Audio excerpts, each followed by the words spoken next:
Reza, Kang Jarwo, ibumu Reza, Bu Siti, ibumu tidak ada di rumah. Warga kampung ketakutan. Reza carilah dari mana sumber bau itu. Dan ternyata itu berasal dari piring rotan yang isinya itu daging busuk. Banyak hal yang harus kita sepakati. Reza, keluar sekarang. Ah! Saya Mamat Begeng. Mundur.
Assalamualaikum teman-teman, balik lagi sama gue Joe. Welcome back to the series Kampung Kasarung by Queer Typing. Sekarang kita masuk ke part 2. Kalau sebelumnya kita tahu kan soal Reza dengan ibunya Bu Siti dan soal Kampung Jayamati dan keanehan soal monyet-monyet itu, termasuk Bu Siti yang mendadak hilang atau kemana, termasuk juga Mbah Yanto. Sampai akhirnya Reza ketemu sama satu orang misterius belah tengah memakai jaket Levi's. Nah, di part selanjutnya ini kita bakal membahas siapa sih orang ini sebenarnya. Tonton video ini terus. Deh, kita nggak usah lama-lama lagi, udah siap? Mode horor aktif.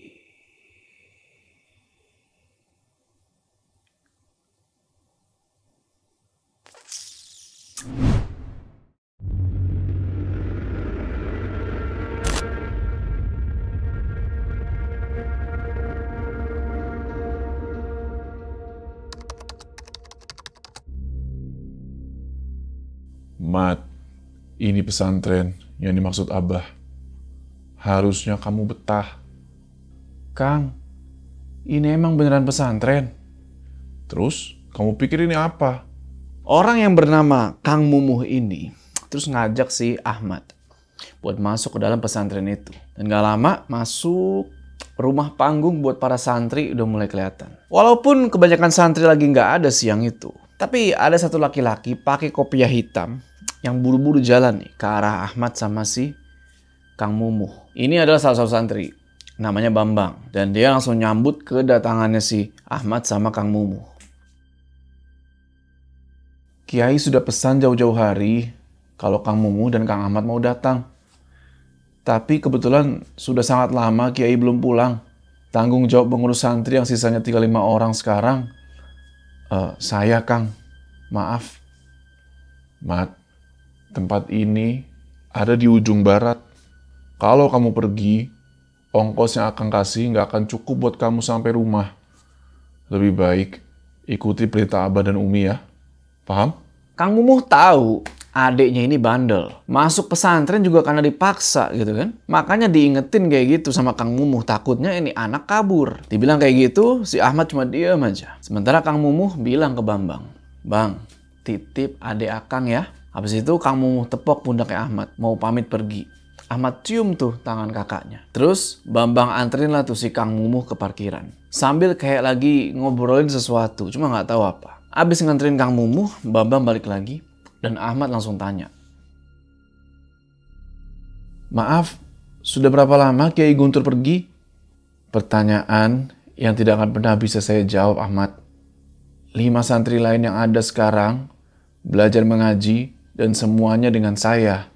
Habis itu Bambang nganterin si Ahmad nih buat masuk ke dalam kamar. Tapi ada satu hal yang bikin si Ahmad ini penasaran. Ini santri yang lain pada kemana sih sebenarnya? Bambang ngejelasin kalau di jam-jam segitu ini santri-santri lagi pada nyebar. Beberapa ada yang kerja di ladang buat nanti hasilnya itu dijual ke pasar Mekar Bumi. Ya hitung-hitung belajar sambil nyari rezeki. Dari siang sampai asar tuh, si Ahmad ngelihat si Bambang cuma sendiri aja. Sebelum sholat asar, Bambang ngejelasin soal aturan-aturan di pesantren itu. Dan ngelihat ekspresinya si Ahmad yang kayaknya masih penasaran gitu ya. Si Bambang ini bilang, bahkan ada satu santri yang sudah 3 tahun di sini, tapi belum pernah ketemu Kiai, Mat. 3 tahun? Terus buat apa bertahan di sini? Belum sempat dapat jawaban, tiba-tiba si Ahmad jadi keinget nih sama kata-kata uminya sebelum ngirimin dia ke pesantren itu. Turuti saja kemauan Umi, Ahmad. Kasihan abah dan kakak-kakak kamu. Ulah kamu di kampung ini sudah jadi sorotan buruk. Umi doakan kepergian kamu ke pesantren Kiai Guntur untuk memperbaiki diri. Abah juga sudah setuju. Nanti yang akan sering jenguk ya Kang Mumuh atau mungkin Abah dan Umi.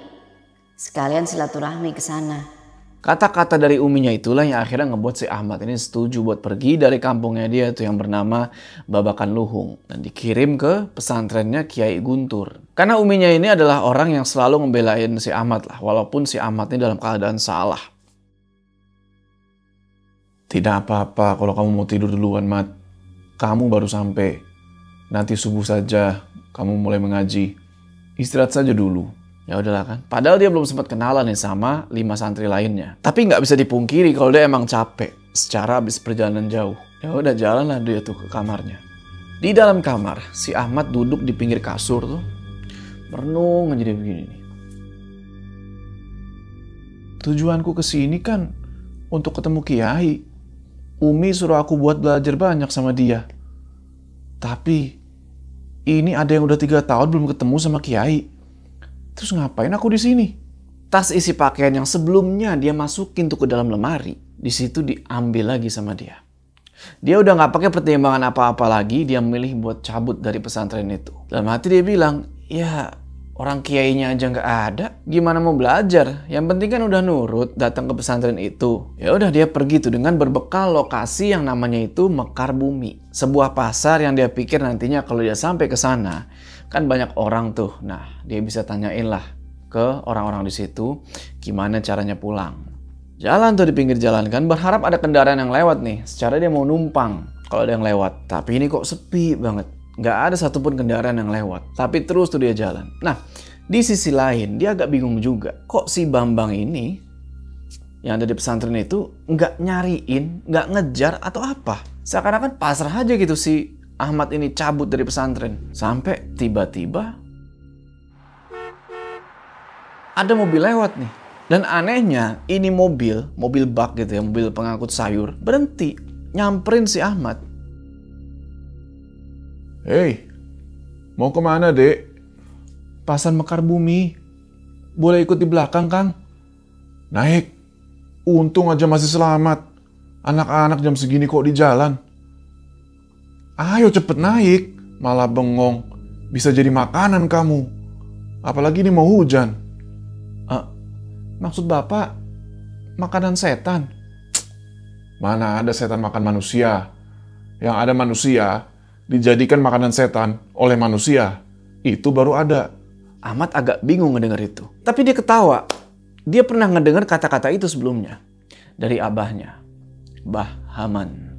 Singkat cerita, setelah berjam-jam kemudian, akhirnya mobil bak itu sampai juga di pasar yang namanya Pasar Mekar Bumi. Sebelum berpisah, si sopir ini sempat nanya, "Kamu emang dari mana, Dek?" Dijawablah sama si Ahmad ini kan, dari pesantren sana, Pak. Mau pulang tapi ongkosnya kurang. Terus nggak tahu jalan, yang saya tahu cuma Pasar Mekar Bumi. Nah di sini si sopir garuk-garuk kepala. Hah? Pesantren? Mungkin si sopir ini mikir, pesantren apaan di situ? Ya udah, habis itu si sopir cuma nepok pundaknya si Ahmad. Dah ya. Habis itu dicabut. Malam harinya itu hujan turun lumayan deras. Ahmad berteduh nih di salah satu kios yang tutup di situ. Di luarnya gitu ya, sendirian, nggak ada siapa-siapa lagi di situ. Ditambah perutnya udah mulai lapar. Duit di tas tinggal selembar. Dia jongkok, berdiri, jongkok lagi.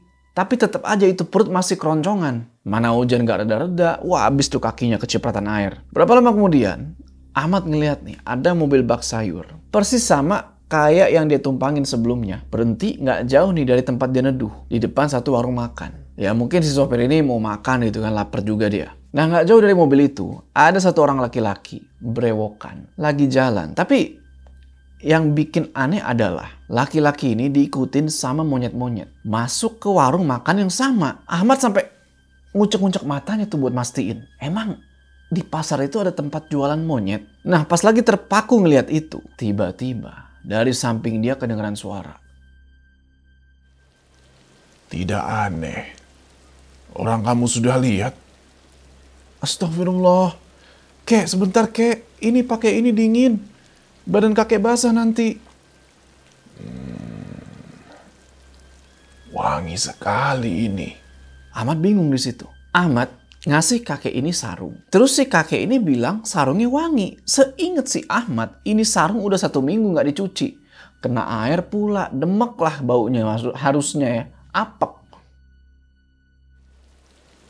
Maaf, tadi saya tidak berniat apapun kek. Saya cuma kaget. Tidak apa-apa. Lagian salah saya. Harusnya saya menyapa dulu. Ahmad nengok ke samping si kakek itu duduk. Anehnya dia nggak ngelihat ada bekas jejak kaki basah atau bekas langkah lah. Apalagi pas ngelihat ke kakinya si kakek ini. Itu kakinya kering bro. Sama sekali nggak basah. Untungnya hujan udah mulai reda nih. Kakek mau pulang kemana? Atau mau saya belikan makanan dulu? Saya lapar juga soalnya nih. Apa kamu mau beli di warung sana? Yang banyak monyet. Monyet yang kamu lihat masih ada di sana.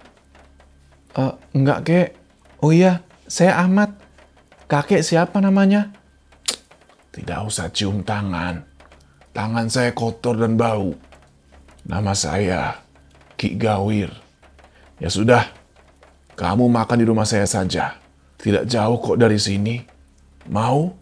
Ahmad ngangguk aja di situ kan. Oke lah, makan gratis nih gitu kan. Dan di sisi lain sebenarnya dia masih penasaran sama warung itu. Kok bisa orang-orang makan di warung itu nggak keganggu sama monyet-monyet yang lumayan banyak? Ki Gawir berdiri, terus Ahmad perhatiin lagi tuh kakinya. Bener, kakinya itu kering dan baru pas dia kena cipratan gerimis, barulah itu kakinya basah. Ki Gawir udah jalan tuh ninggalin Ahmad kan. Si Ahmad masih aja merhatiin sampai akhirnya, Ki tunggu. Teriakan Ahmad ini ngebuat laki-laki brewok yang lagi makan di warung makan itu nengok ke arah dia. Dia geleng-geleng kepala aja tuh. Ngeliat anak 10 tahun lari-larian di tengah gerimis sendirian. Ahmad sama Ki Gawir jalan berdua tuh di tengah gerimis. Tapi kok nggak nyampe-nyampe nih ke rumahnya si Aki. Masih jauh, Ki. Di depan ada leweng. Tidak jauh dari sana, kita sampai. Dan jalan yang tadinya masih aspal, sekarang udah nginjek tanah merah. Gerimis bukannya reda, malah jadi hujan deras lagi. Di situ Ahmad bener-bener udah lemes banget. Secara dia ini belum makan dari tadi, ini malah disuruh jalan jauh. Kilatan petir nyamber tuh. Ngebuat apa yang malam itu harusnya nggak kelihatan jadi kelihatan. Dan pas kilatan petir itu nyamber, das! Ahmad dia notice kalau di pohon-pohon itu banyak monyet bro. Dalam hati dia bilang, monyet lagi. Brak! Ambruk dia. Dia udah nggak punya tenaga lagi buat lanjut jalan. Ki Gawir balik badan dan cuma senyum ngeliat itu. Sembari tengkurap di atas tanah, Ahmad ngedenger langkahnya Ki Gawir itu yang ngedeket. Tapi nggak tahu kenapa kok kayak banyak langkah di situ, kayak nggak cuma langkahnya Ki Gawir aja.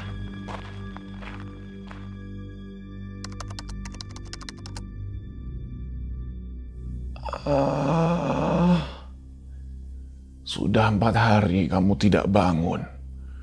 Kurus-kurus, tapi kamu lahap sekali ya setiap aku kasih makan. Buset, makan. Gimana caranya orang nggak bangun 4 hari makan? Jangan paksa bangun dulu, Mat. Atau kalau kamu sudah kuat, ya sudah. Mat itu siapa, Ki? Aku udah sampai rumahnya Aki. Namamu Mamat Begeng sekarang. Jauh lebih menggambarkan diri kamu. Ahmad masih loading di situ, bro. Dia masih celingak-celinguk aja tuh ngelihat ke sekitaran rumahnya Ki Gawir ini. Rumahnya itu sederhana banget. Cuma ada jejeran botol-botol yang isinya itu air keruh. Nggak tahu itu air apa, sama beberapa kayu bakar dan ada lemari juga dan ya perabotan-perabotan sederhana lah. Dan disitu Ahmad nggak keberatan kalau dia dipanggil Mamat Begeng. Tapi emang bener sih, dia kurus gitu kan. Nah dipanggil Begeng, cocok lah gitu kan. Terus Ahmad ke Mamat itu kan juga nggak jauh. Nggak lama Ki Gawir ngebawain makanan sama teh anget tuh buat si Mamat ini. Itu makanan yang aku janjikan. Daripada makan di pasar Mekar Bumi sama monyet. Ki, ya apa yang kamu lihat tidak akan dilihat semua orang. Anggap saja perkenalan kita hanya kebetulan. Jadi, aku menghabiskan banyak waktu di gubuk ini. Apalagi setiap hujan deras. Kenapa aku ajak kamu ke gubuk ini? Karena aku harus memastikan situ getih tidak tergenang air darah. Air dalam botol itu selalu aku bawa dari sana. Setiap hujan? Ya, aku lihat kamu mau ke pesantren ya. Isi tas kamu banyak baju dan sarung. Dan ada kopiah juga. Awalnya begitu. Tapi kiai yang mau saya temui tidak ada katanya Ki. Ya akhirnya saya pergi saja, pulang. Mencari ilmu ya? Tunggu. Ki Gawir terus pergi ke lemari tua dia. Dan dia buka itu lemari, dia ambil ada satu kotak. Yang isinya itu ternyata adalah gulungan kertas beberapa lembar. Dan isi dari gulungan itu adalah ilmu bela diri, bro. Selesai makan, si Mamat diajak nih ke halaman luar rumah. Dan di sana udah berdiri orang-orangan kayu. Kayak yang orang suka buat latihan bela diri tuh. Ki, tinggal sendirian di hutan ini. Apa kamu lihat ada rumah lain? Kan aku sudah bilang, aku harus memastikan situ getih tidak tergenang air darah. Itu situ yang aku maksud, Mat. Mamat paham. Situ atau danau yang dimaksud itu adalah satu-satunya danau yang ada di dataran rendah. Di bawah rumah itu. Nggak jauh.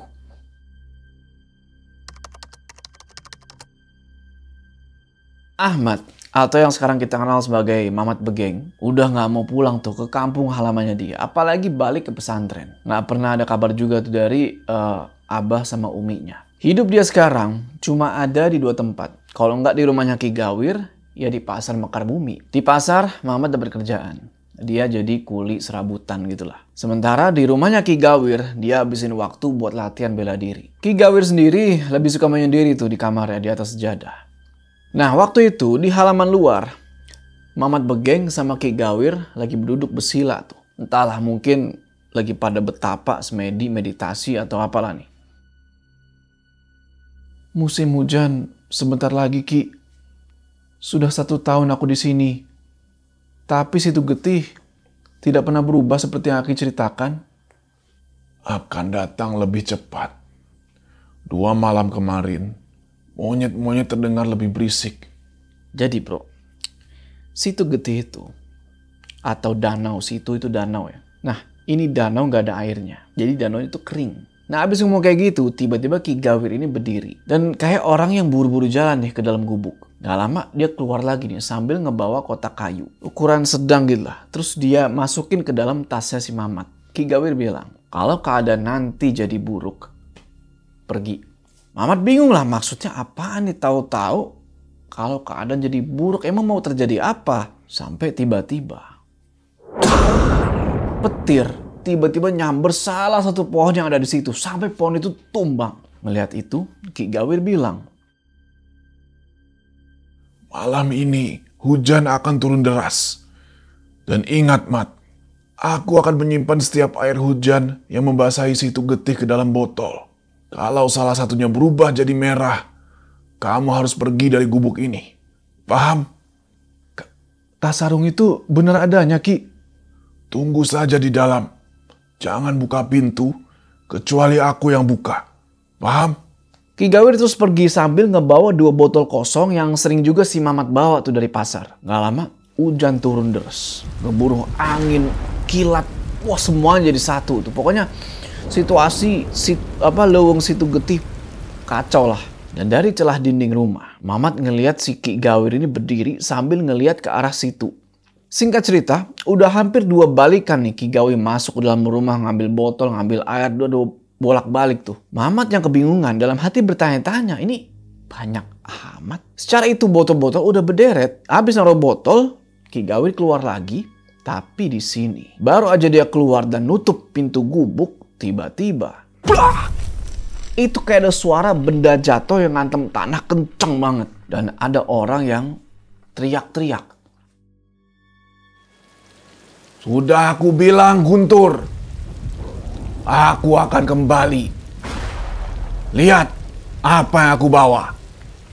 Seharusnya kau mengurus pesantren saja. Daripada menunggu kematian di gubuk ini.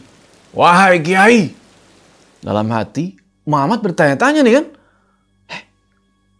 Guntur? Belum sempat pertanyaan itu kejawab. Kedengaran lagi suara dari luar, tapi kali ini suara cewek. Dan suara cewek ini kayak minta tolong. Tolong. Dari balik dinding, Mamat ngeliat lagi nih.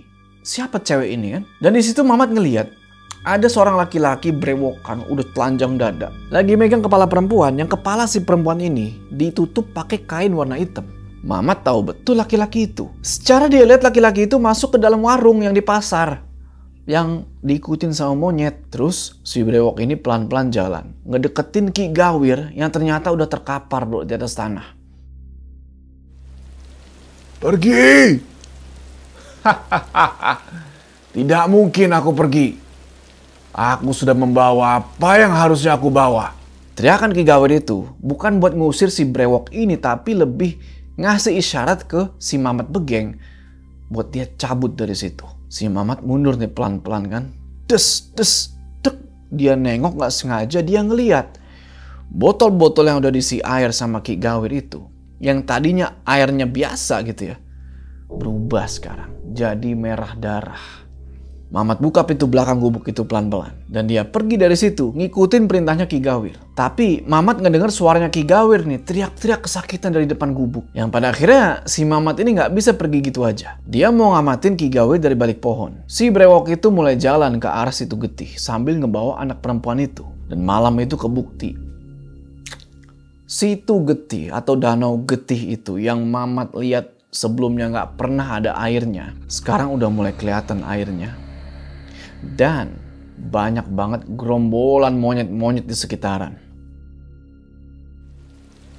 Tidak mungkin. Pergi, Mat. Pergi! Mamat ngeliat si brewok itu jalan makin dalam ke dalam danau itu. Air udah setinggi paha dia. Sambil dia terus tarik tuh si anak perempuan yang pakai kain hitam di kepalanya. Nih anak terus-terusan minta tolong. Ki Gawir udah gak berdaya. Boro-boro mau nolongin, udah gak berdaya, dia terkapar di atas tanah. Dadanya luka tuh, sobek kayak kena cakaran. Di sisa nafasnya, Ki Gawir bilang, pergi atau kamu akan mati. Sambil nangis, Mamat Begeng lari sekuat tenaga ngejauh dari rumah itu. Baru beberapa langkah dia nengok ke belakang. Dia ngeliat ke arah Ki Gawir, tapi anehnya Ki Gawir udah gak ada. Hilang. Cuma tersisa baju berdarah yang sobek di dada itu di atas tanah. Dan si brewok itu si Mamat perhatiin dari jauh lagi ketawa-ketawa kenceng banget. Cuma badannya udah berubah. Badannya jadi penuh sama bulu warna hitam. Sekarang Mamat udah keluar dari Leuweung Situ Getih. Dan dia meneduh lah di salah satu warung yang udah terbengkalai. Dia masih gak habis pikir tuh sama kejadian barusan. Sampai tiba-tiba, ingat kan? Dia keinget sama kotak kayu yang dikasih sama Ki Gawir. Langsung dia buka tasnya, dia ambil kotak kayu itu dan dia buka. Dan ternyata isinya itu adalah beberapa lembar kertas coklat. Kayak peta. Di situ dia ngelihat ada sebuah bukit kembar. Terus gambar bukit itu menuju ke sebuah hutan dan danau. Dan ada beberapa tulisan-tulisan lain. Jaya mati. Ini berarti Situ Getih dan ini gubuk Ki Gawir. Terus apa hubungannya Kasarung dengan kaki perempuan terpasung kayu? Di bawah kertas itu tertulis nama Ki Guntur Kertarajasa. Berarti benar. Ki Gawir itu adalah Ki Guntur. Dan ternyata udah 1 tahun lamanya dia tinggal sama Ki Guntur ini. Padahal yang sebelumnya dia cari-cari. Yang jadi pertanyaan, kenapa kok Ki Guntur ini nyamarin namanya jadi Ki Gawir? Mama terus buka lembaran-lembaran selanjutnya. Dan ada coretan tentang silsilah. Ki Adiguna Rusdi Langsamana, Ki Diman Halim Kusuma, Amar, Duduy, Haman. Ngebaca nama-nama itu ngebuat Mamat jadi merinding. Terus apakah Haman yang dimaksudin adalah abahnya si Mamat? Mamat terus baca coretan itu sampai ada satu kalimat. Jaya mati akan tuntas oleh garis keturunan Langsamana. Aku harus bertanya semua ini ke Abah. Abah sendiri yang menyuruh aku ke pesantren dan hidup sama Ki Gawir. Abah pasti paham soal ini. Tapi aku harus tahu, Jaya mati ini apa? Sepanjang malam hujan itu belum reda juga. Mamat cuma rebahan aja tuh di atas tanah. Tas yang dia bawa itu yang berisi kotak itu dia jadiin bantal. Sambil mikirin semua yang udah terjadi, dia tidur. Besoknya, masih penasaran dengan nasibnya Ki Gawir, Mamat mutusin buat balik ke gubuknya Ki Gawir itu. Dan singkat cerita, sesampainya di sana dia sama sekali nggak ngelihat Ki Gawir. Yang dia lihat cuma gubuk yang udah hancur. Pikir Mamat, apa jangan-jangan itu aki-aki udah balik ke pesantren? Secara dia kan Kiai Guntur gitu yang punya pesantren. Setelah banyak pertimbangan, ya udah si Mamat mutusin buat balik ke pesantren. Dengan numpang mobil bak kenalan dia di pasar, Mamat sampailah di titik di mana dia turun waktu itu, di depan gapura pesantren. Tapi begitu sampai, yang dia lihat di situ cuma ada satu masjid tua. Kemana pesantrennya? Cari siapa memangnya, Mat? Enggak, Pak. Iya, Pak. Jaya Mati itu nama kampung bukan? Benar, tapi jauh. Kalau ke sana saya nggak bisa antar. Tapi kalau kamu mau, ikut balik ke pasar. Ayo.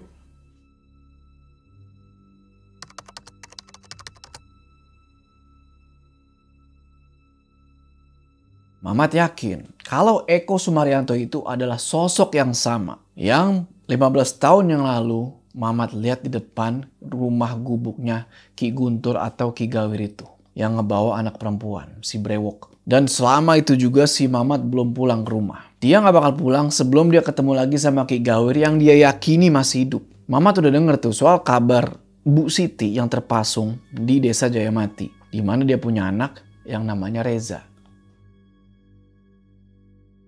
Dari Reza, aku bisa dapatkan informasi soal Jayamati. Reza mencari ibunya dan aku mencari Ki Gawir. Impas. Kita kembali ke masa sekarang. Di mana Reza di frame, dituduh sebagai copet. Gara-gara ada satu orang misterius naruh dompet ke dalam tasnya tuh yang kebuka gara-gara resletingnya rusak. Dan sekarang dia lagi dikejar-kejar warga nih yang mau ngabisin dia. Untungnya dia diselamatin sama Mamat Begeng. Bawa saja kepalanya. Kamu tunggu di sini, Zah. Banyak hal yang harus kita sepakati. Reza, keluar sekarang. Saya Mamat Begeng. Mundur. Bahaya. Jangan. Dua pengejar lainnya langsung milih mundur tuh, kabur mereka. Sementara yang satu lagi masih terkapar tuh di tanah kesakitan. Mereka nggak tahu kalau yang udah ngelindungin Reza adalah si Mamat Begeng itu sendiri. Nama yang udah terkenal di pasar Mekar Bumi, bro. Udah reputasinya si Mamat ini udah wow gitu ya di pasar itu. Selama 5 tahun terakhir. Mamat Begeng, itu namamu. Waktuku tidak banyak, Zah. Kamu mencari Ibu Siti yang hilang. Aku juga mencari Ki Gawir. Kakek yang menyelamatkan aku. Kamu cari informasi sebanyak-banyaknya. Sambil aku menemui orang yang dapat membantu masalah ini ya. Percaya sama aku. Keluarga Eko adalah kunci. Cari informasi sebanyak-banyaknya. Kalau sudah, temui aku bagaimanapun caranya di alamat itu. Atau aku yang akan datang. Kapanpun.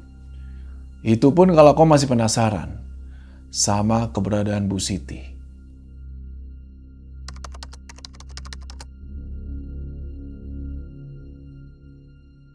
Di rumah Ki Dudui, udah duduk 3 laki-laki dengan muka serius. Lagi ngeliatin ke arah kotak yang berisi lembaran-lembaran kertas. Satu laki-laki berseragam coklat, lagi ngebaca lembaran-lembaran itu. Sementara satu laki-laki kurus, berambut belah tengah, udah ngabisin 2 botol warna hijau tuh. Sambil santai nyender di tembok.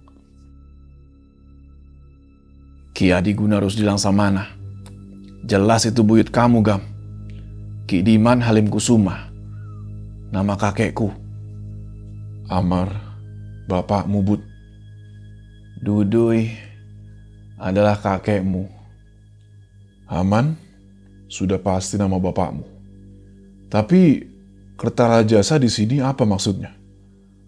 Jayamati, serta Bu Siti yang kamu ceritakan, termasuk Leweng Situ Getih itu apa? Jayamati akan tuntas oleh garis keturunan Ki Langsamana. Ya, akhirnya tentang Ki Gawir sampai ke kamu, Gam. Ngedenger suara Ki Dudui, Mamat Begeng langsung duduk tegak tuh. Sambil berusaha buat ngumpetin botol ijo itu di balik jaket levisnya dia. Gak mau tanya kan ke Ki Dudui ini, siapa itu sebenarnya Kertarajasa? Ki Dudui ngejelasin. Kertarajasa adalah orang-orang pengikut buyutmu. Gubuk yang Mama ceritakan adalah tempat tapak tilas terakhir buyutmu. Dan danau itu adalah tempat yang paling dijaga. Tapi sekarang berubah. Buktinya di Jayamati, Bu Siti dan Reza adalah dampak dari apa yang telah dibawa oleh keluarga itu, kan? Berarti kek, temui Reza, Mat. 5 tahun bukan waktu yang sebentar. Cari tahu kenapa dia tidak menemui kamu. Di situ Mamat langsung berdiri sambil nudukin kepala, dia pamit. Sambil jalan agak sempoyongan, you know lah, habis kobam biasa. Mamat pergi nih ninggalin rumahnya Ki Dudui. Dan di depan rumah kakeknya Gama itu udah ada anak buahnya Mamat yang nungguin. Mamat langsung minta dianterin tuh ke pasar. Kakek seharusnya tidak heran kalau kotak itu ada sama Mamat Begeng untuk waktu yang lama. Itu seperti garisan para Kertarajasa yang harus kamu ketahui, Gam. Termasuk Ki Gawir. Berarti kek, kakek dan Ki Diman dulu dengan Leweng Sasar hampir sama dengan Leweng Situ Getih. Bahaya yang sama. Kalau Leweng Sasar adalah tujuan banyak orang untuk menyesatkan diri, Leweng Situ Getih tidak hanya menyesatkan, tapi menerima persembahan nyawa keturunan. Dan Kasarung pasti bersama satu orang setianya, Bud. Tidak hanya memberikan kejayaan untuk satu orang, tapi bisa sampai satu kampung ikut subur tanahnya. Tapi mereka akan semakin jauh dari penciptanya. Maka dari itulah Ki Langsamana bersama Kertarajasa menjaga hingga akhirnya Kasarung berada di salah satu orang. Selesai Ki Dudui ngomong kayak gitu, gelang gengge di kantong celananya Gama mendadak berasa panas. Dan dari kejauhan dia ngelihat binatang favorit kita, siapa lagi kalau bukan Meong Hideng, mulai jalan ngedeket sambil terpincang-pincang. Sudah datang. Baik, Kek. Gama akan pastikan dulu semuanya. Termasuk Mamat Begeng malam ini. Ayo, Bud. Kasarung jauh lebih berbahaya, Gam. Bukan hanya sosok, tapi menyesatkan banyak orang. Beritahu Idim. Suruh dia menginap di sini malam ini. Gama cuma ngangguk tuh sambil nyium tangannya Ki Dudui. Begitu juga Budi. Yang aneh, si Meong Hideng gak ngikutin Gama. Dia malah diem aja tuh di deket tungku api. Ki Dudui terus ngambil wadah air, dia siram air ke tungku api itu. Apinya padam. Gak lama setelah itu, tiba-tiba benda keras tiba-tiba ngehantem pintu rumahnya Ki Dudui kenceng banget. Dan dari celah bawah pintu, Ki Dudui ngelihat sebuah bayangan tangan yang penuh bulu. Ki Dudui perhatiin aja tuh. Dan entah siapa yang ada di belakang pintu itu, tapi sosok itu bilang, "Saya datang tidak diundang, tapi pulang harus membawa nyawa. Nyawa-nyawa keturunan Kertarajasa dan Langsamana untuk bersemayam di di Bukit Kembar, Jaya Mati.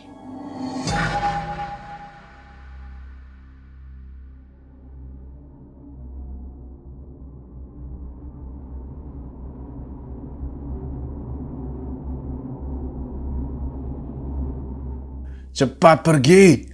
Reza cuma ngangguk aja di situ. Dia udah paham sama apa yang dibilang Mamat sebelumnya. Dia terus kabur dari situ, ninggalin satu pengejar tadi yang masih terkapar nggak berdaya tuh di atas tanah. Sementara orang-orang nggak terlalu notice sama apa yang udah terjadi. Karena mereka ini masih terkesima ngelihat keluarganya Eko Sumaryanto yang sekarang lagi ketemu sama beberapa juragan-juragan pemilik toko-toko besar tuh di pasar itu. Pemandangan yang nggak biasa buat siapapun yang udah mengunjungi pasar Mekar Bumi. Tujuan Reza sekarang adalah gerbang utama pasar Mekar Bumi. Karena dia nggak bisa ninggalin pasar gitu aja. Dia masih penasaran. Dia cari posisi berdiri paling aman. Supaya nantinya bisa ngelihat keluarga Eko Sumaryanto jalan menuju ke depan pasar. Di antara gerobak penjual sayur yang udah tutup. Sekarang Reza jongkok tuh. Sambil ngawasin keadaan. Reza terus nunggu sampai gak berasa hari udah mulai gelap. Tapi pikiran dia masih aja tuh bro. Mikirin kata-katanya si Mamat Begeng. Pertemuan dengan Mamat Begeng bukan hal disengaja. Mamat punya tujuan dengan Ki Gawir. Dia siapa memangnya? Kenapa jadi begitu penting untuk orang aneh seperti Mamat? Reza masih terus merhatiin tuh kan. Keluarganya Eko Sumaryanto. Lengkap sama Bu Diana, sama Anita, sama Bahujang, dan sama si Jarwo. Mereka lewat tuh rame-rame. Reza terus berdiri. Nyari spot yang lebih enak. Supaya bisa ngeliat jelas ke arah jalan pasar. Dan sekarang dia udah pindah nih ke deket tiang listrik. Di situ dia keingetan sama apa yang dia lihat waktu itu. Yaitu Bu Siti pakai daster motif bunga. Jalan tepat di samping Bu Diana sama Anita. Dalam hati Reza bilang kalau itu emang bukan Bu Siti, berarti apa yang dibilang Mamat Begeng benar. Makin lama, kerumunan keluarga Eko Sumaryanto itu makin ngedeket ke arah Reza. Di situ Pak Eko masih ngelambain tangannya tuh. Sambil senyum tuh kesana kemari. Reza ngelihat penampakan ibunya itu udah nggak ada sekarang. Sampai tiba-tiba ada yang nepok dari belakang. Kenapa sih ini suka banget ditepok dari belakang? Dan yang nepok ini bilang, "Awas, uang dalam tas kamu jatuh nanti itu, nak."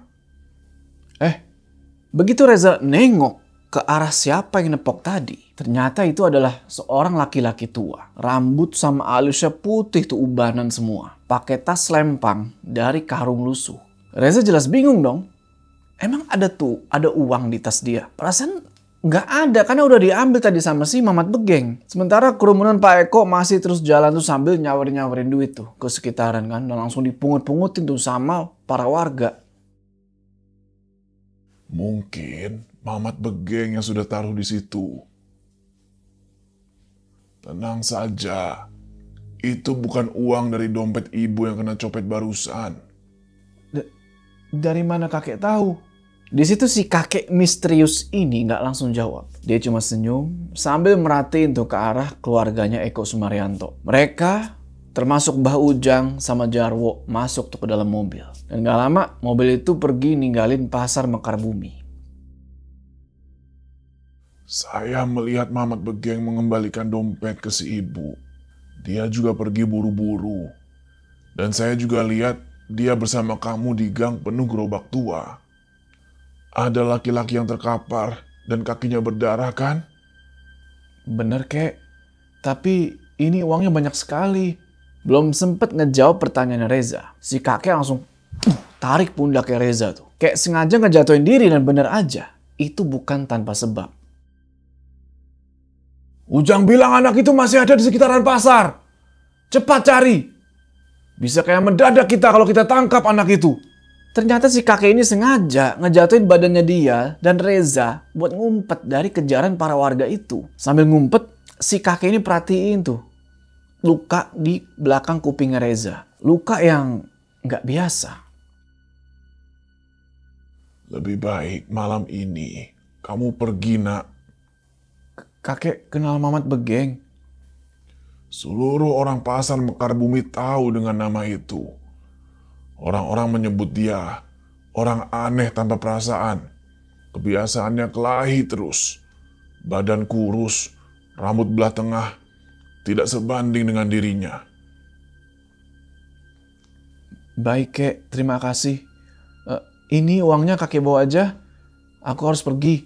Sebelum Reza pergi, si kakek ini sempat nahan dulu anak itu. Reza pikir ini kakek mau ngembalin duitnya gitu kan. Reza bilang, udah gak apa-apa kek, bawa aja buat kakek beli makan nanti. Tapi bukan itu. Si Reza kaget ketika si kakek ini ngeluarin botol beling yang isinya itu air dari tas lempang karung lusuhnya itu. Terus dia basuhin air dari botol itu ke luka yang ada di kupingnya Reza. Pas dibasuh pakai air itu, Reza nggak ngerasain sakit sama sekali. Yang dia rasain justru sensasi dingin bro, kayak mentol gitu, anjay. Dan yang anehnya, si Reza ini nggak bisa gerak sama sekali ketika lagi digituin. Abis ngebasuh kupingnya Reza, si kakek ini nepok pundaknya dia. Beliau terus pamit dan bilang, nanti kita akan ketemu lagi. Setelah ditepok sama kakek ini, Reza yang tadinya nggak bisa gerak, tahu-tahu tuh kayak sadar gitu loh, kayak kesentak gitu. Sontak dia langsung ngeliat ke sekeliling kan, nyariin si kakek itu. Tapi kakek itu udah kemana? Sampai Reza lihat dari kejauhan, ternyata si kakek udah ada lumayan jauh tuh. Sambil ngelambain tangan gitu kan, berkali-kali dada gitu kan. Lalu si kakek ini jalan tuh, sampai hilang di telan kegelapan. Dalam hati Reza bilang, aduh makin aneh aja ini. Udahlah cukup sama si Mamat Begeng. Sekarang muncul lagi nih si kakek misterius, yang namanya aja nggak tahu siapa. Habis itu, Reza coba ngecek luka di bagian belakang kupingnya. Dan bener aja bro, aneh bin ajaib, lukanya tuh kering. Agak bingung lah dia disitu kan, secara itu luka udah lama banget nggak sembuh-sembuh. Udah dikasihin obat salep, obat apa. Ini luka nggak kering-kering, tapi si kakek itu ngebasuhin pakai air, kering lukanya.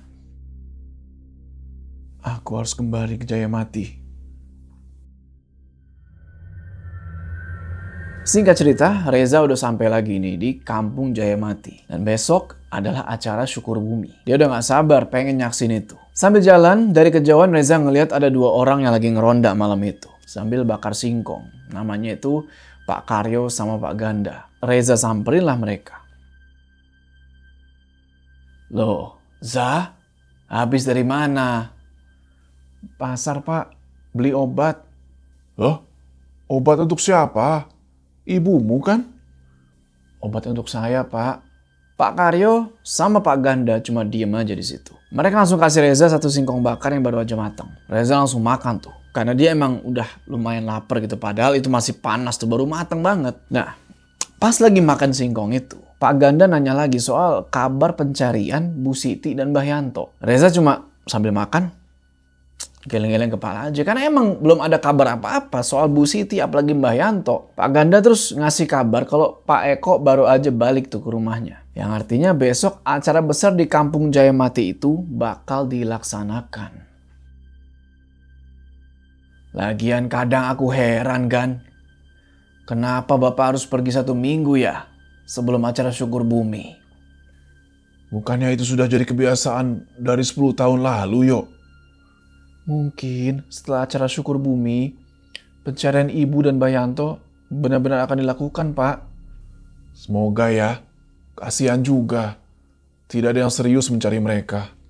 Oke lah, singkat cerita, setelah makan dan ngobrol-ngobrol sama 2 orang peronda ini yang ternyata baik gitu sama si Reza. Reza lanjut tuh jalan ke rumahnya. Sampai di rumah, gelap tuh. Obor yang biasanya dinyalain di depan rumah, sekarang mati. Iyalah, siapa yang mau nyalain, orang gak ada orang di rumah. Reza coba cek tasnya tuh kan buat nyari kunci gembok.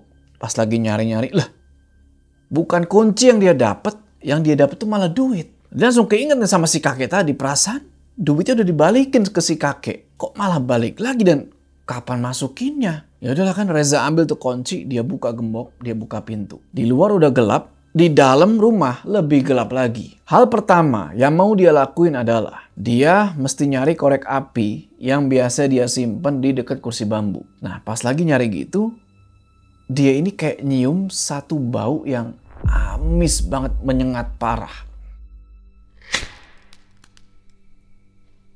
Pakai korek itu, Reza nyalain lampu tempel di tembok. Dan seketika sekarang ruangan langsung terang. Terus dia sempetin dulu buat keluar. Mau nyalain obor tuh yang ada di depan rumah. Habis itu dia masuk lagi. Reza lihat ke sekelilingan.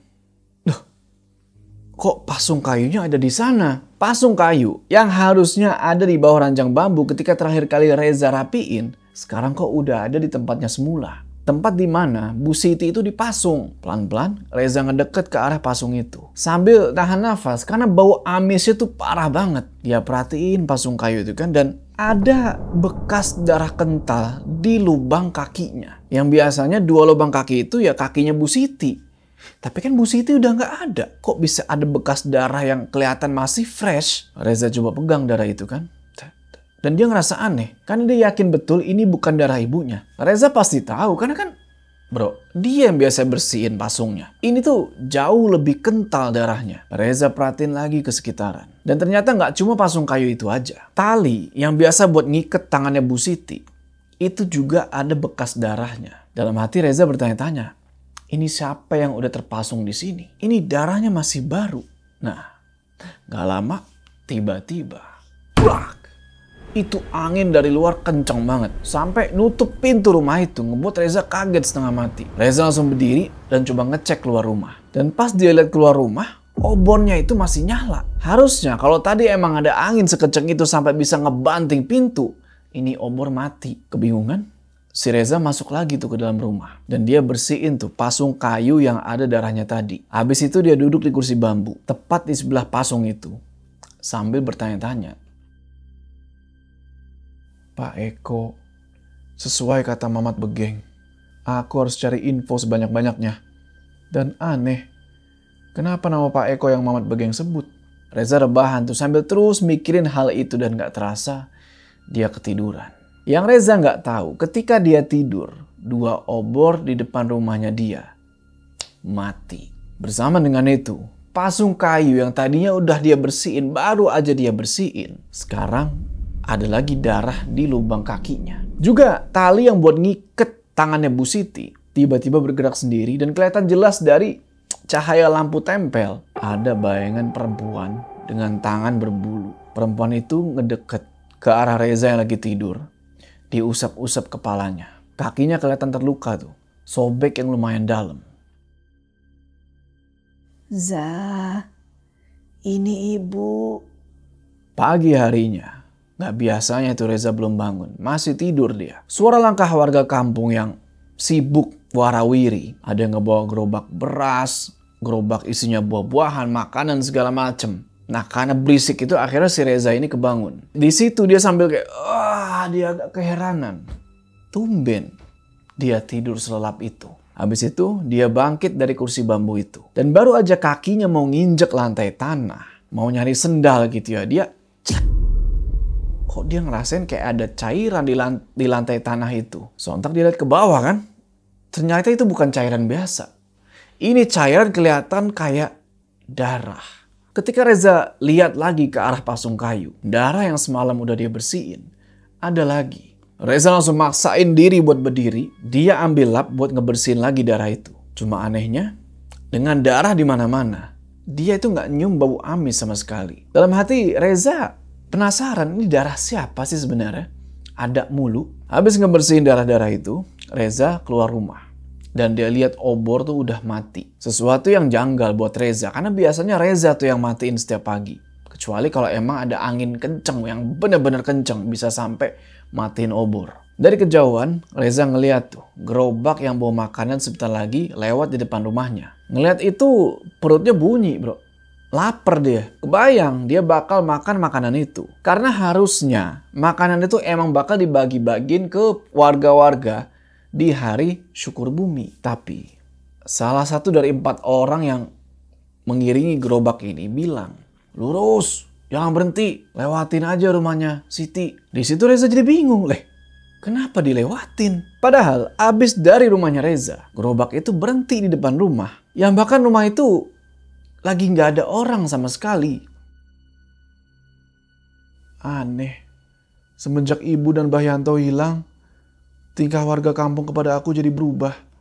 Berbekal uang yang ada di dalam tasnya dia, akhirnya Reza mutusin buat pergi ke satu-satunya warung di kampung itu buat beli bahan makanan. Dan di hari itu, cuma ada Reza aja yang belanja. Secara biasanya di hari syukur bumi itu nggak bakal ada yang belanja bahan makanan karena nggak ada yang masak bro. Secara makanan nanti dibagi-bagiin. Singkat cerita, sampai malam itu nggak berhenti-berhentinya. Di depan rumah dia lewat orang-orang yang mau pergi ke rumahnya Pak Eko. Sementara dia masih mikirin nih gimana caranya nyari informasi soal keluarganya Pak Eko. Dari dulu, aku hanya tahu namanya dan sekedar bekerja sama Pak Eko. Tapi, kalau itu berkaitan dengan hilangnya ibu, walaupun sulit, akan aku cari informasi untuk Mamat Begeng. Habis itu, Reza keluar rumah. Coba jalan juga tuh ke arah rumahnya Pak Eko. Sampai di dekat rumahnya Pak Eko, situasi jauh lebih ramai lagi. Sampai-sampai si Reza ini kesusahan buat nyari posisi berdiri yang tepat supaya dia dapat penglihatan yang enak nih buat ngelihat ke seluruh bagian rumahnya Pak Eko. Sampai akhirnya Reza berhasil dapat spot nih. Dan dari situ dia ngelihat tamu-tamu dengan pakaian mewah, pakaian mahal itu udah berjejer duduk. Kayaknya ini orang-orang penting. Mereka pada ketawa-ketawa, gembira gitu, sekaligus ngucapin terima kasih buat Pak Eko. Karena atas tangan dinginnya mengelola hasil bumi dari Kampung Jayamati, mereka dapat melakukan bisnis yang luar biasa, setidaknya ya 10 tahun ke belakang. Dan hasilnya mereka dapat meraup untung yang besar dari pasar Mekar Bumi. Si laki-laki brewok itu, si Pak Eko, terus mempersilahkan kepada para tamu undangan untuk mulai menyantap makanan. Nikmati saja. Jayamati memang sudah ditakdirkan subur. Gak lama, musik mulai dinyalain. Dan beberapa perempuan cantik naik tuh ke atas panggung. Tapi, hampir semua mata itu cuma ngeliatin Budiana sama Anita aja. Yang mereka baru aja duduk di sebelahnya Pak Eko. Termasuk Reza. Anita. Benar yang aku lihat malam sebelum ibu hilang. Itu adalah Anita. Walau Kang Jarwo bilang Anita tidak ada di rumah. Sorak gembira dari para warga ngebuat acara itu makin meriah. Mungkin ya ini adalah acara syukur bumi yang paling meriah daripada sebelum-sebelumnya. Tapi Reza beda. Bukan waktunya buat menikmati acara. Dia terus perhatiin gerak-geriknya Pak Eko. Dan tiba-tiba Reza ngeliat ada seorang perempuan pakai daster putih kotor. Ada di sampingnya Budiana lagi ngelus-ngelus kepalanya Anita. Dia berdiri di antara Budiana sama Anita. Tapi orang-orang di sekitar itu kayak yang gak sadar sama sosok itu. Reza tahu kalau sosok itu mirip banget sama ibunya. Tapi dia coba buat tepis pemikiran itu. Bukan itu bukan ibu. Setelah itu tiba-tiba lagi-lagi ada yang nepok. Sekaligus manggil, "Za!" Sontak Reza balik badan tuh. Ternyata Akang kira kamu gak datang. Udah makan? Kang Jarwo. Nih makan. Makasih Kang. Akang udah coba cari ibumu Zah. Tapi belum ada hasil. Dan katanya Abah sudah mendapatkan petunjuk. Apa sudah bicara dengan Bapak juga Kang? Sudah coba Akang sampaikan. Mungkin malam ini selesai acara syukur bumi, Bapak ingin bicara. Nanti Akang cari kamu lagi.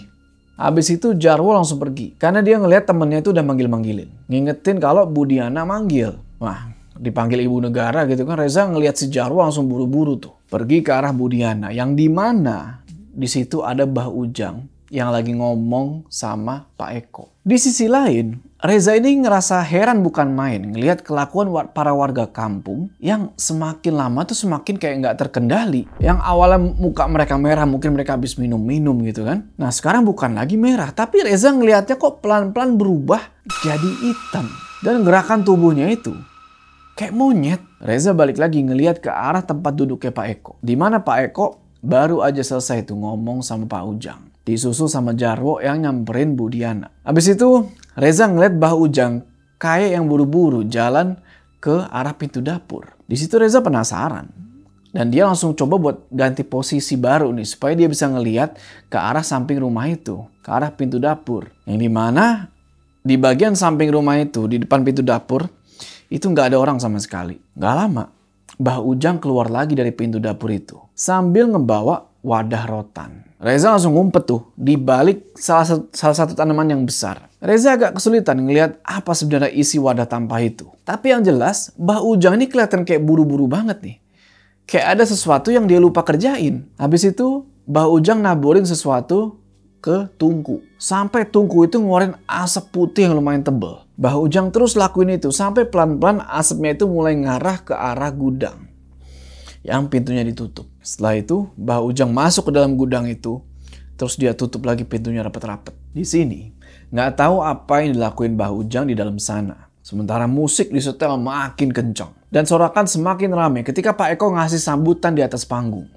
Beberapa menit kemudian, pintu gudang kebuka dan keluarlah Mbah Ujang yang mukanya udah keringetan. Nggak lupa nutup pintu, Mbah Ujang jalan nih ke arah Pak Eko yang baru aja turun dari panggung. Momen ini dipakai Reza buat diem-diem nyelinap nih anak nih, buat masuk ke dalam gudang. Dan karena di bagian samping rumah itu nggak ada orang, Reza dengan gampang masuk ke gudang itu, terus dia tutup pintunya. Begitu masuk, yang Reza lihat itu cuma kegelapan bro. Satu-satunya cahaya itu cuma bara merah yang ada di ujung pintu satunya lagi. Jadi ini gudang, sini ada pintu, sini lagi ada pintu. Dan di situ ada wadah tampah yang sebelumnya si Mbah Ujang bawa.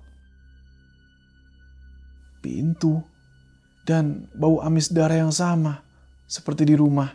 Reza ingat waktu itu pas dia lagi kerja jadi kuli di gudang itu ya, kuli panggul, sebelum Bu Siti itu hilang, dia nggak ngeh kalau ada pintu di situ. Mungkin karena pintu yang satunya lagi itu ketutupan waktu itu sama tumpukan karung-karung padi. Nah, jadi pertanyaan sekarang adalah, di balik pintu itu ada apa sebenarnya?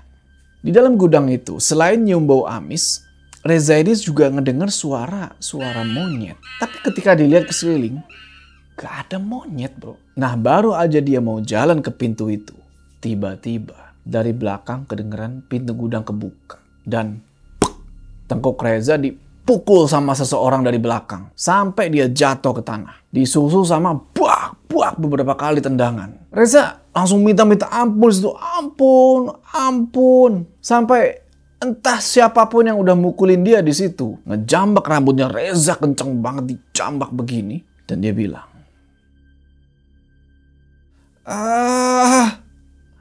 Sudah benar kamu pergi dari kampung ini, Reza.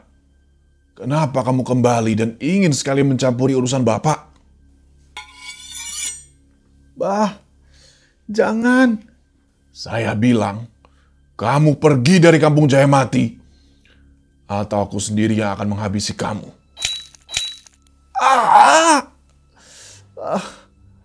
Dengar, ibumu itu sudah mati. Jasadnya sudah berserakan kemana-mana. Dimakan binatang hutan Jayamati. Begitu juga Yanto. Cuma ini yang tersisa. Habis itu, Mbah Ujang masukin goloknya dia ke sarungnya. Terus dia rogoh kantong celana dia dan dia keluarin 2 benda. Satu sobekan daster punya Bu Siti, sama satu lagi gumpalan rambut yang ada darahnya. Sobekan baju yang dulu Reza pernah lihat di kamarnya Bu Siti. Lihat. Gak mungkin. Habis itu Mbah Ujang lempar sobekan daster sama rambut itu ke arah Reza. Terus Reza diseret paksa tuh sama Mbah Ujang buat keluar dari gudang itu. Diiringi sama suara-suara monyet yang makin berisik. Terakhir Mbah Ujang bilang, Jangan pernah kembali lagi ke Jayamati. Pembicaraanmu dengan Bapak tidak akan pernah terjadi. Lupakan itu semua. Mbah Ujang terus nyeret badannya Reza tuh ke arah pintu gudang. Naikin dia ke atas gerobak, mulutnya dia sumpel pakai kain, kaki sama tangannya diikat, terus dia tutupin tuh si Reza yang digerobak pakai kain bekas karung padi. Lumayan banyak tuh. Habis itu, ketika udah aman, si Reza nggak kelihatan, ditariklah gerobak itu keluar.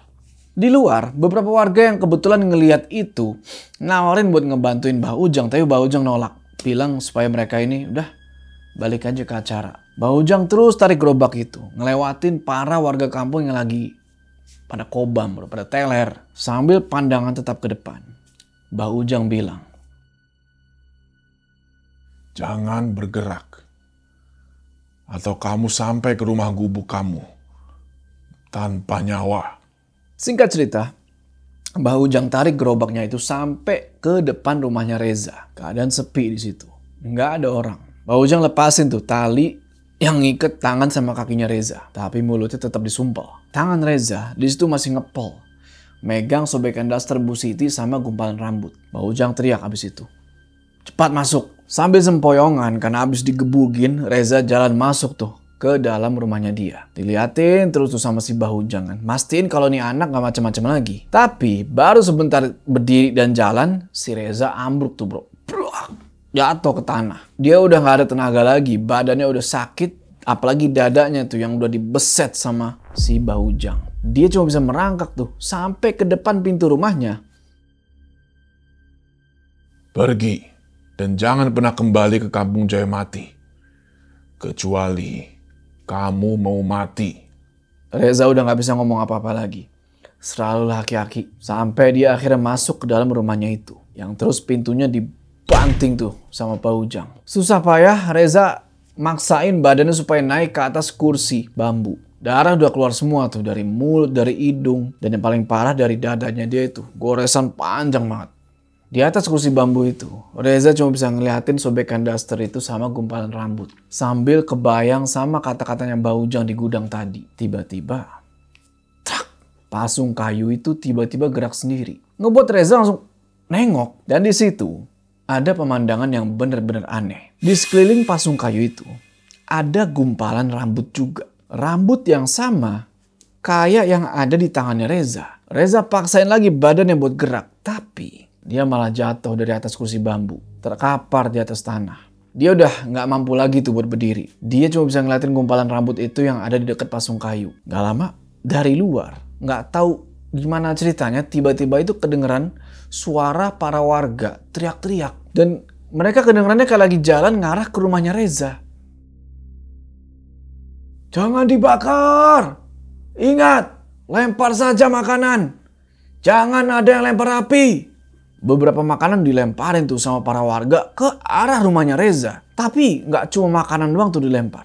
Ada yang lempar batu juga bro. Batu besar dilempar tuh kan, segede batu kali dilempar ke arah pintu rumahnya Reza sampai pintunya tuh kebuka. Dan seketika warga-warga ngelemparin makanan tuh ke dalam rumahnya Reza sampai berserakan di mana-mana tuh. Tapi warga-warga itu nggak tahu maksudnya kenapa ngelemparin makanan. Mereka tetap nggak berhenti ngelempar. Sampai ada yang lempar batu lagi. Kali ini kerikil kecil itu kena kepalanya si Reza sampai pelipisnya tuh berdarah. Daripada membawa sial untuk Jayamati, anak dan ibu itu lebih baik mati. Lempar lagi, lempar.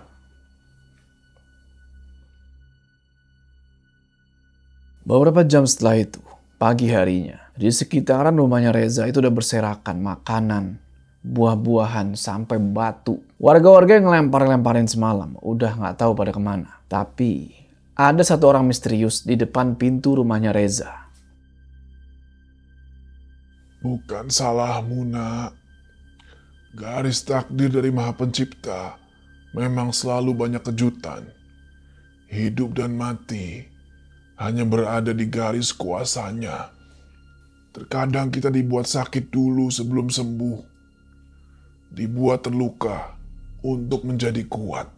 Si kakek misterius ini terus ngeluarin botol beling berisi air dari tas lempang karungnya dia. Terus dia guyur Reza pakai air itu dari ujung kepala sampai ujung kaki. Habis itu si kakek ini mapah Reza, ngebawa dia keluar rumah, ngebawa dia ke suatu tempat. Tapi dari kejauhan ada orang yang lagi merhatiin mereka dan dia langsung lari ke rumah Eko Sumaryanto. Siapa orang ini? Bahujang kah atau siapa?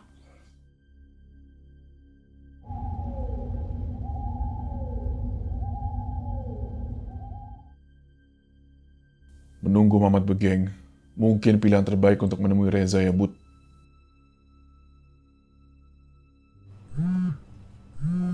Mang Idim, Bud. Angkat saja, Gam.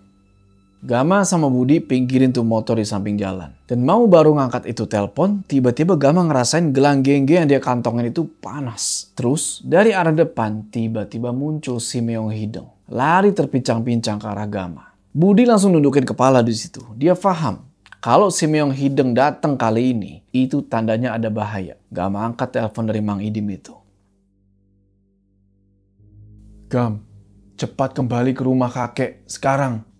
Apa yang terjadi, Mang? Pastikan kakek selamat. Suruh Budi temui Mamat Begeng. Kaitannya Kasarung dengan Reza sangat penting. Nyawa kakekmu dipertaruhkan. Ini Amang sudah mau jalan ke rumah Ki Dudui. Gama langsung tutup telepon itu kan, dia ngasih tahu Budi soal omongan dia sama Mang Idim tadi. Oke Gam, Mamat Begeng akan aku temui. Dia pasti berada di pasar. Secepatnya Bud, kasih kabar. Gak lama kemudian Budi udah dapet aja nih tumpangan. Dia berhentiin satu motor tuh yang dikendarain sama bapak-bapak yang pas banget. Si bapak ini mau pergi ke satu pasar tradisional. Dimana di pasar tradisional ini adalah markasnya Mamat Begeng. Singkat cerita, nebeng si bapak ini sampailah Budi di pasar tradisional itu. Malam itu, pasar belum terlalu banyak aktivitas. Beberapa jam lagi mungkin baru pada datang tuh mobil-mobil yang biasa bawa sayuran. Budi jalan di tengah-tengah pasar itu dengan muka yang dingin tuh bro. Sampai-sampai beberapa orang yang ngelihat Budi di pasar itu ketakutan bro. Dikira ini orang gila. Salah satu dari mereka coba buat ngingetin si Budi. Jangan ke ujung pasar, di sana nggak baik. Ujung pasar adalah markasnya Mamat Begeng, tapi Budi nggak peduli. Dia terus jalan sendirian menuju ke sana. Di ujung pasar yang jalannya buntu itu, udah kelihatan beberapa drum kosong yang berantakan. Kobaran api unggun udah kelihatan tuh. Dan ada beberapa orang yang lagi mabok. Satu laki-laki sambil mabok lagi mangku perempuan nih bro. Dia ngeliat Budi dateng nih. Langsung diteriakin sama dia. Hei, salah tempat bung. Cari siapa? Mamat Begeng, di mana dia? Saya mau ketemu. Oh, jagoan dia. Santai aja bicaranya bung. Di mana Mamat Begeng? Ada di sana. Tapi kau nggak bisa ketemu. Dia lagi minum sendirian. Saya lagi buru-buru. Jangan buang waktu saya. Bang, si gondrong ini belagu juga.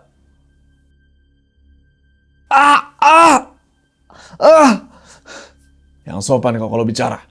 Bas. Sudah saya bilang, jangan buang waktu saya. Orang tadi Budi tonjok bro perutnya. Bah, sampai mental dia nabrak tong tuh. Bang. Laki-laki lainnya coba nyerang Budi pakai pisau. Tapi sepersekian detik pisau itu direbut sama Budi. Ditampol tuh mukanya nyerang. Bah, 2 orang tumbang nih. Orang terakhir Budi tempelin pisau tuh di perutnya bro. Sampai si perempuan tadi teriak ketakutan. Sementara 2 orang tadi tuh udah ke knock out lah. Udah gak sadarin diri. Baru mau dieksekusi. Yang ditunggu-tunggu akhirnya datang juga. Bud, cukup. Bisa mati anak buahku. Cepat temui Reza. Bud, rencananya besok aku baru pergi ke pasar Mekar Bumi. Sekarang, Bud, pasar itu jauh. Tidak bisa malam ini. Bud, cukup. Kau tahu kan kenapa aku kesini? Bud, cukup Bud.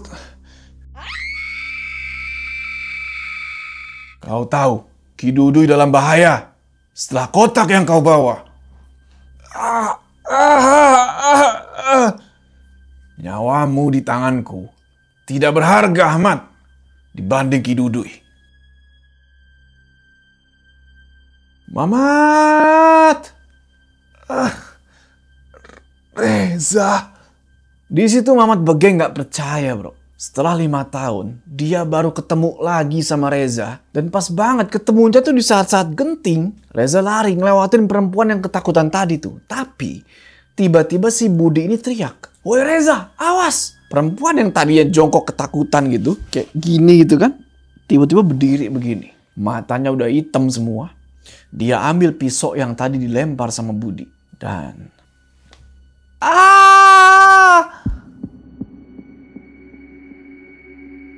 Oke teman-teman, itulah tadi ending dari part ini. Wah, ini bakal apa yang terjadi sama si Reza bro. Kakinya udah ditusuk pakai pisau. Nah sekarang si Budi sama Mamat Begeng mau berantem nih. Apakah mereka akan terus berantem atau mereka akan bersatu melawan si sosok ini? Tonton di part selanjutnya. Guys, sebelum kita berpisah, jangan lupa kalian like video ini, dan bagi yang belum subscribe, ayo subscribe sekarang ke channel ini supaya kalian gak ketinggalan part selanjutnya dari cerita ini. Gua Joe, sampai ketemu di cerita selanjutnya.